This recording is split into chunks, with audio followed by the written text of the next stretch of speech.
শবে বরাতের কোনো আমল আছে কিনা, শবে বরাতের রোজা ও নামাজের নিয়ম কি, সবচেয়ে বহুল জিজ্ঞাসিত প্রশ্ন এখনকার।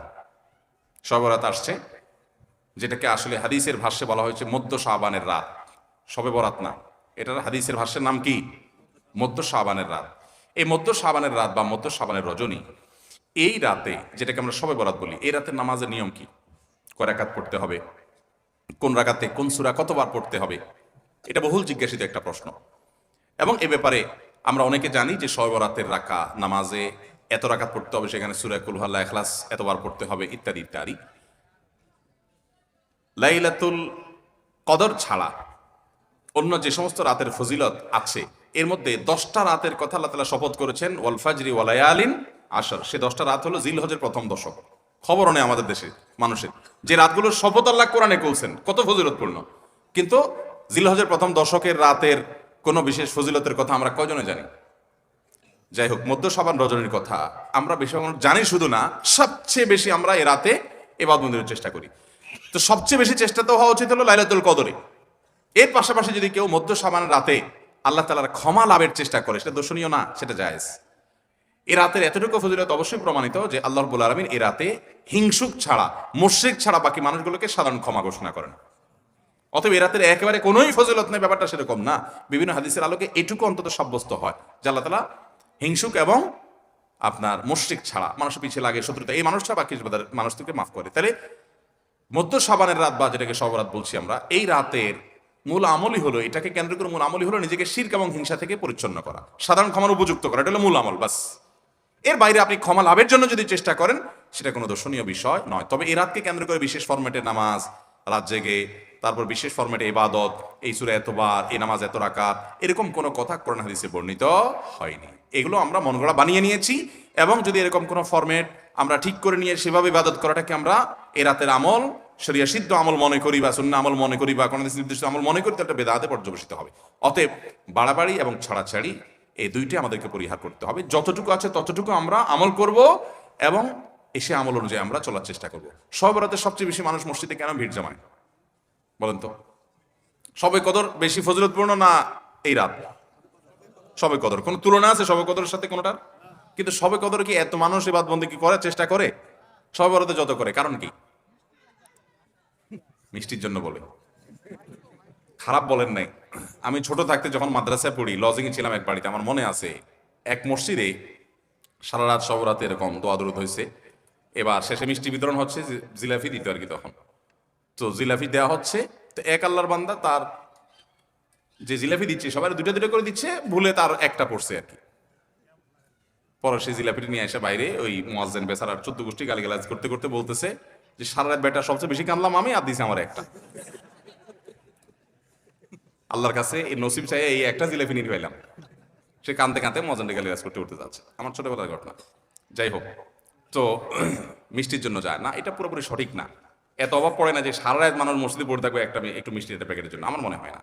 আমার যেটা মনে হয়, সবচেয়ে বেশি মানুষ এ রাতে ইবাদতবন্দির চেষ্টা করে, কারণ মানুষ মনে করে এ রাতে ভাগ্য নির্ধারণ হয়। অতএব এক রাতে ইবাদতবন্দি করে যদি সারা বছরেরটা ফাইনাল করে ফেলতে পারি, মন্দ কি?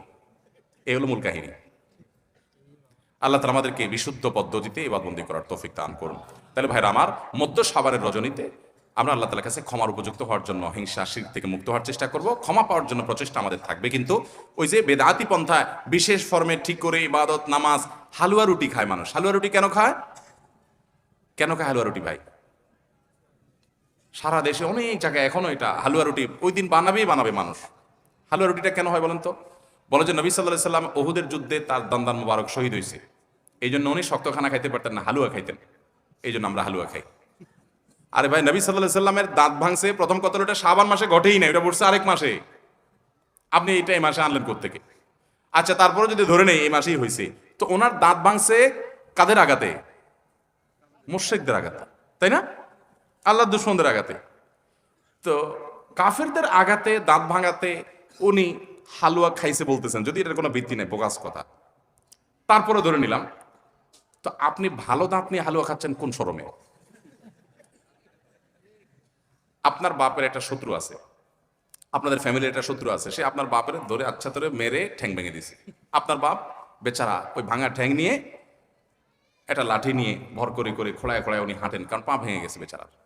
আপনি আপনার বাবার ওই যে শত্রু, যে আপনার বাপের পা ভাঙছে, ওই শত্রুর সাথে আপনার বিরাট দরম বরম দোস্তি, চা দোকানে আড্ডা ফাড্ডা মারেন, সব জায়গায় ঠিক আছে, কিন্তু বাড়িতে আইসা বাপের সামনে আপনি ভালো পাওনিয়া একটা লাঠি নিয়ে আপনি খোঁড়ায় খোঁড়ায় হাঁটেন।